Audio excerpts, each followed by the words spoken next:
Patapos na ang pangalawang linggo ng Disyembre.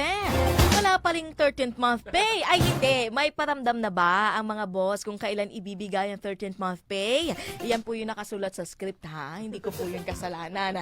Sa mga makatatanggap, may payong isang financial advisor para hindi maglaho sa isang iglap ang matatanggap na bonus o 13th month pay. May report ang aking partner na si Ace Cruz.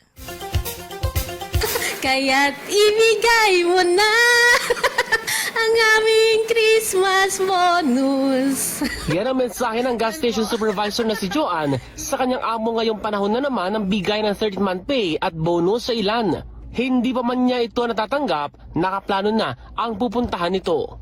Isisave ko po yung 50% nun, and then yung 50% gagamitin po namin for Noche Buena and pamasko na rin po sa mga pamangkin, inaanak, ganyan. Sa panahon ngayon, mas maganda po yung mas malaki na isisave natin kaysa yung nagagastos natin. Ang hotel staff na si Beng naman, malaking porsyento ay pambabayad utang. Kesa naman po gastusin sa iba.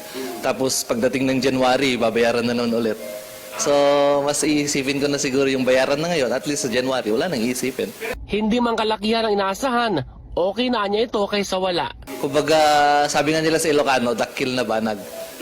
Dakil na banag. Kumbaga, malaking bagay na rin, sir.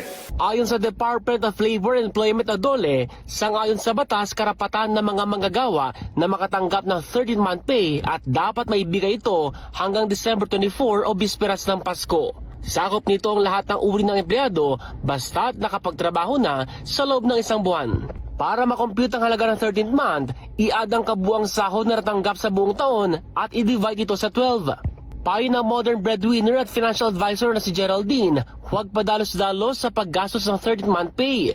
Planuhin at ilista ang mga bibilhin at reregaluhan at sundin ang listahang ito. Usually, hindi pa nga na-receive yung 13th month, ang dami na nating plano. Tapos usually, hindi nga siya match eh. Kunwari, ang 13th month is 15,000 or 30,000. Pero yung mga dami nating gustong bilhin, parang iPhone 17, gano'n, na ang layo ng presyo dun. Sa mga plano ipambayad ng buo sa utang ang matatanggap ng 13th-month pay, mainam niyang i-compute muna ang mga bayarin. Baka okay, na ibayad mo yung 13th month, pero hindi talaga sapat yung monthly income. So, ang ending, uutang ka na naman. And then, sa susunod na 13th month pay next year, ayan na naman yung gagawin mo. Paalala niya, huwag pabigla-bigla sa paggastos para humaba ang buhay ng 13th-month pay. Ace Cruz, Newslight.